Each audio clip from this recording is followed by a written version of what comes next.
सो दोस्तों पार्ट 2 लेके आ चुका इकोनॉमिक्स का सैम्पल पेपर का प्रॉपर। मैंने आपको पार्ट 1 के अंदर बहुत सारे डिटेल में प्रॉपर करवा दिए थे क्वेश्चंस। आज हमें क्या करने हैं, जैसे कि आप स्क्रीन पर देख रहे होगे, ये पूरा क्वेश्चन पेपर हमने देख पा रहे होगे 1 से लेकर टोटल आपको मैंने 14 क्वेश्चंस करा दिए थे। आज जो मेरा स्टैट्स का पार्ट बचा है, कुछ क्वेश्चंस हैं जो कि आज मैं आपको समझाने वाला हूँ और कराने वाला हूँ। तो ये सारे के सारे पार्ट बी के अंदर करवाने वाला हूँ। ध्यान से वीडियो को देखेंगे और एक एक क्वेश्चंस को पढ़ेंगे। तो पहला क्वेश्चन आप स्क्रीन पर देख ही रहे होगे, 50 नंबर पे है कि डिफाइन द करना, फॉलोइंग टर्म्स को डिफाइन करना। एनी टू बोल रहे हैं, हम सारी डिफाइन कर देंगे आपके लिए। 2.5 मार्क्स का एक क्वेश्चन है, यानी 5 मार्क्स का टोटल है। इकोनॉमिक एक्टिविटी, नॉन इकोनॉमिक और कंज्यूमर एंड प्रोड्यूसर होता क्या। तो प्रॉपर सॉल्यूशन आपको देंगे, प्रॉपर ध्यान से देखना है। सबसे पहले जब हम डिफाइन करते हैं इकोनॉमिक एक्टिविटी, जो स्टैट्स के हिसाब से, इकोनॉमिक्स के हिसाब से, economic activity refers to human endeavour और action that involves production, distribution, exchange and consumption of goods and service to satisfy human needs and wants. या बेसिकली कह सकते हो ऐसी एक्टिविटी जहाँ पर हम किसकी बात करते हैं दोस्तों, मनी की बात करते हैं। वहाँ पर क्या इंक्लूड हो रहा होता है, मनी किसी ना किसी फॉर्म में हो रहा है। अगर आप प्रोडक्शन कर रहे हो, प्रोडक्शन करके बेसिकली आप मनी जनरेट करोगे। डिस्ट्रीब्यूशन का मतलब है अगर आप उसको बेचते हो, सेल करते हो। एक्सचेंज, अब इधर से उधर सामान आ रहा है, तो ये सारी इकोनॉमिक एक्टिविटी बोली जाती है दोस्तों। अगला, अगर इसी के अंदर मैं बात कर लूँ किसके बारे में, non economic activity basically opposite होता है इकोनॉमिक का। यहाँ पर आप मनी के लिए काम नहीं कर रहे होते, यहाँ पर आप मनी के लिए काम नहीं कर रहे होते। नॉन इकोनॉमिक एक्टिविटी एक्शंस, वो एक्शंस जहाँ पर आप प्रोडक्शन, डिस्ट्रीब्यूशन, एक्सचेंज, कंजम्पशन, इनको इंक्लूड ही नहीं करना। हमें क्या इंक्लूड करना है, these activity are typically motivated by the other than economic gain, यानी फायदे के लिए नहीं की जाती। ये वो हैं जैसा such as a personal satisfaction हो गया, सोशल वेलबींग, कल्चर, रिलीजन हो गया, या मान लो मैंने चैरिटी में क्या करा, लोगों को कुछ खाना बांटा।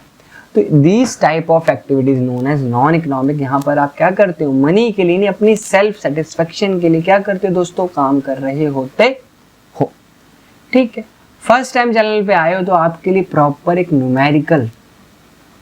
न्यूमेरिकल्स की प्रॉपर एक वीडियो दे रखी है, बना रखी है, लिंक बायो में मिल जाएगा, जरूर देख लेंगे एक बार। ठीक है, बहुत इंपॉर्टेंट है आपके लिए, जो कि आपको पास कराएगा।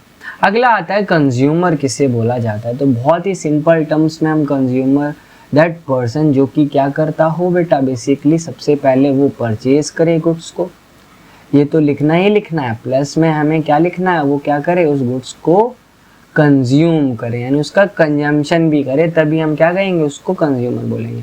अ कंज्यूमर इज अ इंडिविजुअली और entity that purchase and use goods and service to satisfy their need and wants. बाकी आप इसको और एक्सप्लेन करना चाहते हो तो मैंने प्रॉपर आपको दे रखा है। Consumer are the end user of product, जो लास्ट में यूज कर रहा होता है। फॉर एग्जांपल मान लो ये एक पर्सन है जिसका नाम है राम, इसने क्या करा, एक साबुन ले लो, सोप। ठीक है, सोप, यानी मान लो राम ने एक सोप खरीदा, बट इसने क्या किया, ये घर में अपनी मम्मी को दे आया। अब आप ये बताओ, घर में क्या हुआ, मम्मी ने इसको यूज करा। कंज्यूमर किससे बोला जाएगा, बेसिकली राम को या उसकी मम्मी को। इसका कमेंट में जरूर आंसर दें। जानना चाहते हो भाई आपकी इकोनॉमिक्स कैसी है, कमेंट करके बताएंगे। बाकी द सर्विस करता है, they play a crucial role in a demand side of a market. ठीक है, ये प्रॉपर डीप में आ जाएगा, जो कि आप ऐड करना चाहते हो तो ठीक है, अदरवाइज अपना डेफिनेशन यहीं तक ही ओके। ठीक है दोस्तों, इसी साथ के साथ हम क्या बात कर लें, प्रोड्यूसर की भी बात कर लेते। प्रोड्यूसर होता कौन सा पर्सन, प्रोड्यूसर बेसिकली वो पर्सन होता है बेसिकली जो क्या करता है कि हमारे गुड्स को क्या बना रहा होता है, बेसिकली मेकर होता है, यानी गुड्स को जो प्रोड्यूस करता है। द पर्सन, यानी क्या कह रहा है, producer also known as a firm और business is entity that engage the process of creating, manufacturing, providing goods and service, यानी उसको बनाता भी हो, बेचता भी हो, सारा काम किसका होता है, प्रोड्यूसर का होता है। बाकी आप एडिशनल लिखना चाहते हो तो आपके लिए एडिशनल हमने लिख रखा है। बाकी मार्क्स के हिसाब से आप 2 लाइन में, 1 लाइन में डिफाइन कर सकते। तो अगला क्वेश्चन देखते हैं 16 बहुत प्यारा क्वेश्चन है। आपको क्या करना है दोस्तों, इकोनॉमिक और नॉन इकोनॉमिक में डिवाइड करना है। तो यहाँ से अभी पता लग जाएगा आपने कितना सीखा। Samita cooking food for her family, वो अपने लिए अपने घर के लिए खाना बना रही है बेसिकली। तो वो क्या पैसे के लिए कर रही होगी? ऑब्वियस ही बात है, नॉन इकोनॉमिक एक्टिविटी। ठीक है। अगला person selling cold drink on station, तो ऑब्वियस ही बात है इकोनॉमिक एक्टिविटी होगा क्योंकि पैसे के लिए काम कर रहा है। डॉक्टर ट्रीटिंग करता है अपने पेशेंट में, तो नॉन इकोनॉमिक एक्टिविटी होगी क्योंकि वो चार्ज करेगा कुछ ना कुछ फीस। अगला है ओल्ड लेडी अटेंडिंग सत्संग, तो ये क्या होना चाहिए? इसका आंसर आप भी मेरे को जरा क्या करो, कमेंट पे पिन करो, फटाफट बताओ क्या रहेगा आंसर आपके हिसाब से, क्या होना चाहिए अगर कोई पुरानी या कोई मान लो बुजुर्ग व्यक्ति है सत्संग में बैठने जा रहा है, तो इकोनॉमिक के है या नॉन इकोनॉमिक? आई थिंक आपको पता है, बट फिर भी still I want your answer. ठीक है। नेक्स्ट है 17 नंबर पे बेटा, 17वें नंबर पे, what do you mean by satisfies and why 3 function of it. तो देखते हैं फटाफट से बेटा, बहुत इंपॉर्टेंट क्वेश्चन हो जाता है। तो बहुत सिंपल टर्म्स में इसको हमने डिफाइन किया है। तो क्या कहता है? In economics and consumer theory the term satisfies is often used to describe the concept of consumer seeking to achieve a satisfactory or good enough level of utility। यानी satisfaction का मतलब बेसिकली क्या दिया जाता है? वो कंडीशन है या वो सिचुएशन है जहाँ पर मेरा कंज्यूमर सेटिस्फाई हो जाए, उसको यूटिलिटी मिल जाए। आपने कंज्यूमर वाला चैप्टर पढ़ रखा होगा। This concept associated with the economics Herbert A. Simon to satisfy means to make decisions that are sufficient to meet one need and preferences। ठीक है, ये थोड़ा सा हायर लेवल का हो गया। अगर आप ऐड करना चाहते हो तो of course you can, otherwise अपनी बुक के हिसाब से भी आप डिफाइन कर सकते हो। उससे रिलेटेड 3 पॉइंट्स को हमने डिफाइन किया। बॉन्डेड रैशनैलिटी हो गया सबसे पहला, देन एस्पिरेशन लेवल और रिड्यूसिंग इंफॉर्मेशन कॉस्ट। तो ये पॉइंट्स हैं जो कि एज अ फंक्शन हम इसके अंदर डिफाइन कर सकते हैं। Satisfaction is based on idea that individual have limited cognitive resources and time to make decision. ज़रूरी नहीं है कि यहाँ पर अगर मैं बात कर रहा हूँ किसकी, यूटिलिटी की, तो कोई कंजम्पशन करके यूटिलिटी मिले या सेटिस्फैक्शन मिले। यहाँ पर वो अगर कोई गुड्स को यूज़ भी कर रहा है तब भी वो सेटिस्फाई हो जाएगा। फिर उसके लेवल को आप बताओगे किस हिसाब से उसका लेवल चल रहा है, देन उसका कॉस्ट क्या चल रहा है, दैट्स इट। बाकी अपने पॉइंट्स में आप इसको डिफाइन कर सकते हो 1 वर्ड के अंदर। ठीक है, ज़्यादा बड़ा हमें नहीं लिखना। अगला ये क्वेश्चन तो आप टिक कर लो बेटा, बहुत इंपॉर्टेंट है, ये पेपर में आपको देगा ही देगा। Difference between primary date and secondary date. Date नहीं है बेटा, यहाँ पर डाटा आएगा, मिस प्रिंट है क्वेश्चन पेपर में। ठीक है, तो देख लेते हैं फटाफट से भाई, फटाफट से आपके लिए प्रॉपर चार्ट रेडी कर रखा है। तो प्राइमरी डाटा बेसिकली क्या होता है, इसे फर्स्ट हैंड डाटा भी बोला जाता है। ऐसा डाटा जो कि हम क्या करते हैं, खुद से कलेक्ट कर रहे होते, किसी दूसरे रिसोर्स से लेते नहीं हैं। Secondary data basically already collected data होता है जो कि हम किसी दूसरे पर्सन से, किसी ऑर्गेनाइजेशन से ले लेते हैं। मेन सोर्स क्या होता है इसका, इंटरव्यू, सर्वे, क्वेश्चनरीज जा के करना होता है। यहाँ पर बेसिकली गवर्नमेंट का कोई रिपोर्ट हो गया, ऑफिशियल्स कोई स्टेटस, वेबसाइट हो गया, ये सारी वहाँ से डेटा मिलता है। डेट टाइम की बात करें, ये रियल टाइम का होता है, ये पास्ट डाटा होता है, यानी पुराना डाटा कोई दूसरा मिल गया होगा। ठीक है, स्पेसिफाइड रिसर्च नीड्स की बात करें, स्पेशल नीड्स के लिए कलेक्ट किया जाता है, ये हम अपने ऑफिस वर्क या स्कूल्स वगैरह के लिए। कॉस्ट की बात करें, ये बहुत ज़्यादा एक्सपेंसिव होता है क्योंकि टाइम कंज्यूमिंग होता है। इसमें फ्री में भी हो सकता है और कम भी कॉस्ट लग सकता है क्योंकि ऑनलाइन आप कहीं से निकाल रहे, रिसर्च करना की ज़रूरत नहीं पड़ रही। तो टोटल बच्चे मैंने 5 पॉइंट्स मेंशन करें, 5 पॉइंट्स इनफ है अगर 5 मार्क्स का आता है तो इस हिसाब से आप लिख सकते हो। इसको स्क्रीनशॉट ज़रूर लिख लेना, एक यहाँ से हो गया और एक यहाँ से। ठीक है, पॉज करके आराम से फोटो ले लेना और लिख लेना, याद कर लेना ये पॉइंट्स। ठीक है, नेक्स्ट बेटा 19वां क्वेश्चन, ये भी बहुत इंपॉर्टेंट है, आपके पेपर में देखने को मिल जाएगा। क्या है, कुछ मेथड्स होते हैं डाटा कलेक्ट करने के, उनको डिफाइन करना है विद सम मेरिट्स। तो क्या कहते हैं, एक एक करके समझते हैं। सबसे पहला है डायरेक्ट पर्सनल इन्वेस्टिगेशन, तो उसको समझाता हूँ आपको मैं।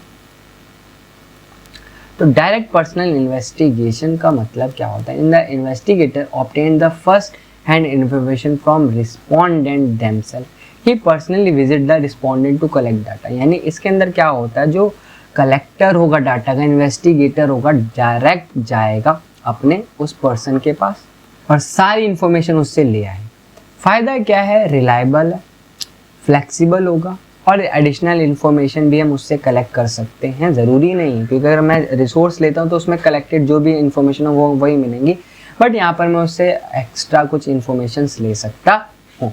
अगला आ जाता है बेटा टेलीफोनिक, तो इसको थोड़ा सा छोटा कर लेते हैं, बड़ा सा दिख रहा होगा ना। टेलीफोनिक इंटरव्यू क्या मतलब होता है कि आप क्या करोगे, उस पर्सन को, फ़ोन इंटरव्यू नाम से भी इसको जानते हैं या टेलीफोन इंटरव्यू, हम क्या करेंगे, उसको डाटा कलेक्ट करेंगे by making a phone call, मतलब ऑनलाइन उसको कॉल करके हम उसको क्या करेंगे, उससे डाटा ले लेंगे जो जो हमें चाहिए। इसके अंदर फ़ायदे करूँ, कॉस्ट इफिशिएंट होता है, कम पैसा लगेगा, ज्योग्राफिकल रीच होती है, जितने एरिया आप कवर कर सकते हो, और कन्वीनियंस होता है, आपको इधर उधर जाने की ज़रूरत नहीं पड़ती, ना तो ट्रैवल टाइम सब सेव हो सकता है। तो ये पॉइंट्स भी आप बना के लिख सकते हो, ये मस्ट है, पेपर में आएगा, ये आएगा, ठीक है। अगला आता है बेटा मेल क्वेश्चनरी डाटा कलेक्शन। ये बेसिकली एक मेथड है जहाँ पर हम क्या करते हैं, एक क्वेश्चंस का सेट बना लेंगे और अपने कंज्यूमर्स जो भी रिस्पोंडेंट होंगे उनको मेल कर देंगे कि आप इंफॉर्मेशन को क्या कर दो, हमें भेज दो। इससे सबसे पहले मैं वाइड एरिया, जो बड़ा एरिया कवर कर सकता हूँ। टाइम बेटा क्या लगेगा, बहुत कम लगेगा, और कॉस्ट भी मेरी क्या रहेगी, मिनिमम। तो आप ये खुद से पॉइंट भी बना के रख सकते हो, अगर आपको मेथड के बारे में पता है तो आप इजीली इसके बारे में लिख लो। तो नेक्स्ट क्वेश्चन क्या था भाई, 20वां, NSS होता क्या है, तो फुल फॉर्म के साथ इसके बारे में समझ लेते हैं। यही पॉइंट्स आपको मैंने डिफाइन कर दिए हैं। देखते हैं NNS बेसिकली, NSS का फुल फॉर्म याद रख लेंगे, नेशनल सैंपल सर्वे ऑफिस। इसका काम क्या होता है, बेसिकली सर्वे कराना, उसके हिसाब से इकट्ठा करना डाटा फॉर गवर्नमेंट। क्या कहता है, was the largest organisation to India to conduct periodic social economic surveys. NS was a set up in 1940 to conduct large scale samples और survey in throughout the India के अंदर conduct करना survey वगैरह। The employees of NSS are from the Indian statistical service. Obviously बात है, हम यहीं से होंगे। ये सारी चीज़ें इन्फॉर्मेशन लिख दोगे, एक ऑर्गेनाइजेशन जो कि डाटा कलेक्ट करती है हमारे इंडिया के लिए, इतना ही इनफ है, चाहे 1 मार्क में पूछे या 2 मार्क्स के अंदर, ठीक है। अगला क्वेश्चन देखते हैं, what do you mean by classification और ज्योग्राफिकल क्लासिफिकेशन, ये क्या होता है। 2 मार्क्स में तो 2 मार्क्स के हिसाब से लिख लेते हैं। सबसे पहले क्लासिफिकेशन का मतलब क्या होता है, तो it is a process of categorising और ग्रुपिंग आइटम्स, ऑब्जेक्ट, डाटा और एंट्रीज इन डिस्टिंक्ट क्लासिफिकेशन। जिससे क्या होता है, it is a fundamental concept to use various field और डिसिप्लिन टू ऑर्गेनाइज, सिंप्लीफाई और make sense of complex information. यानी data को शॉर्ट फॉर्म में कन्वर्ट करना, दैट इज़ अ क्लासिफिकेशन। उसको हम क्या कर दें, क्लासीफाई कर देंगे, उसकी लोकेशन, ठीक है, उसके एरिया, ठीक है, टाइम, अदर फैक्टर्स हो जाएंगे उसकी क्वालिटी के हिसाब से। उसी का एक पार्ट आपको दे रखा है, क्या पूछ रहा है, आपको पूछ रहा है बेटा, तो बता देते हैं, ठीक है। इसको थोड़ा सा छोटा कर देता हूँ, बहुत ज़्यादा बड़ा लग रहा होगा आपको ना, अब दिख रहा होगा। तो ज्योग्राफिकल क्लासिफिकेशन ऐसा क्लासिफिकेशन होता है जहाँ पर हम उसके लोकेशन के बेसिस पे क्या करते हैं, उसको क्लासीफाई करते हैं। जैसे मान लो कि मैंने नंबर ऑफ स्कूल्स लिए, तो नंबर ऑफ स्कूल्स मैंने लिए, यहाँ लिख लेता नंबर ऑफ स्कूल, ठीक है। नंबर ऑफ स्कूल मैंने देखा कि भाई दिल्ली के अंदर कितने, ठीक है, प्लस में MP के अंदर कितने। तो यहाँ पर चेक करो, मैं क्लासिफिकेशन क्या कर रहा हूँ, लोकेशन के हिसाब से, एरिया के हिसाब से। इसी को हम क्या कहते हैं, ज्योग्राफिकल क्लासिफिकेशन, बहुत सिंपल टर्म्स में। अगला क्वेश्चन देखते हैं बेटा, what do you mean by variables और उसके टाइप बताने। तो क्या होता है इकोनॉमिक्स के अंदर वेरिएबल, मैथ्स वाला मत लिख के आना। तो पहला तो वेरिएबल वो कैरेक्टर्स होते हैं जो कि टाइम के हिसाब से क्या होते हैं, चेंज होता जाता है। 2 टाइप के वेरिएबल्स होते हैं बेसिकली, कौन कौन से, एक होता है डिस्क्रीट और एक कॉन्टिन्यूस। डिस्क्रीट वेरिएबल्स क्या होते हैं, the variable increase in a jump and complete numbers में रिप्रेजेंट किया जाता है, फ्रैक्शंस में नहीं होते, 2, 4, 10, 15, 20, इनको डिस्क्रीट बोला जाता है। कॉन्टिन्यूस वेरिएबल्स ऐसे जो कि पॉइंट्स में आ जाएंगे, फ्रैक्शंस में आ जाएंगे। तो ये सारी चीज़ें इसके अंदर हम ऐड कर रहे होते, ठीक है। तो ये सारी चीज़ें आप इसमें एग्जाम्पल ज़रूर ऐड करोगे और दोनों के बारे में 1 लाइन में डिफाइन कर दो, ठीक है। नेक्स्ट क्वेश्चन है बेटा, टेबुलेशन क्या होता है, उसके ऑब्जेक्टिव। तो टेबुलेशन का मतलब बच्चे समझते हैं विद एग्जाम्पल एंड डेफिनेशन, और सारे पॉइंट्स भी लिखा है। Tabulation is a systematic and logical representation of number in data and raw and column. Tabulation का मतलब है कि हम उस डाटा को किस फॉर्म में ले आए, टेबल। अगर आप देखते हो टेबल बेसिकली रॉ और कॉलम की फॉर्म में होता है, जिससे क्या करते हैं हम कंपैरिजन कर सकते हैं डाटा को और इजी टू अंडरस्टैंड हो जाता है। यही इसके फायदे, कॉम्प्लेक्स डाटा को सिंप्लीफाई करता है, एसेंशियल फीचर्स बताता है और कंपैरिजन कराना स्टार्ट कर देता है। इन पॉइंट्स को आप ध्यान रखना, डिफाइन भी करोगे छोटे छोटे वर्ड्स के अंदर। आई थिंक लास्ट क्वेश्चन बचा है, उसको भी देख लेते हैं, देन वीडियो को एंड करते हैं। डायग्रामेटिकल प्रेजेंटेशन ऑफ डाटा क्या होता है और वन डायग्राम बताना है वन डायमेंशनल के अंदर। तो दोनों चीज को डिफाइन करना है 2 मार्क्स के हिसाब से। तो देखते हैं दोनों। बेसिकली डायग्रामेटिकल प्रेजेंटेशन का मतलब है जब मैं डाटा को क्या करता हूँ अपने किसी फॉर्म में, यानी विजुअली क्या कर रहा हूँ, किसी विजुअली चार्ट्स, ग्राफ, डायग्राम्स के थ्रू क्या करता हूँ, प्रेजेंट करता हूँ। इसका जो वन डायमेंशनल लिया जाता है, इसके अंदर आप पॉलीगन, बहुत सारी चीज़ें ले सकते हो, बार ग्राफ, जैसे यहाँ पर मैंने हिस्टोग्राम लिया है और एक हिस्टोग्राम बना के आपको एग्जाम्पल में दिखा दिया। ठीक है, पेपर में अगर क्वेश्चन आए तो आप इस टाइप से प्रेजेंट कर सकते हो। कोई डाउट वगैरह हो तो आप कमेंट करो, वीडियो को शेयर करो दोस्तों। मैं नेक्स्ट वीडियो लाएंगे, तब तक के लिए दोस्तों bye and take care, keep watching CY concept.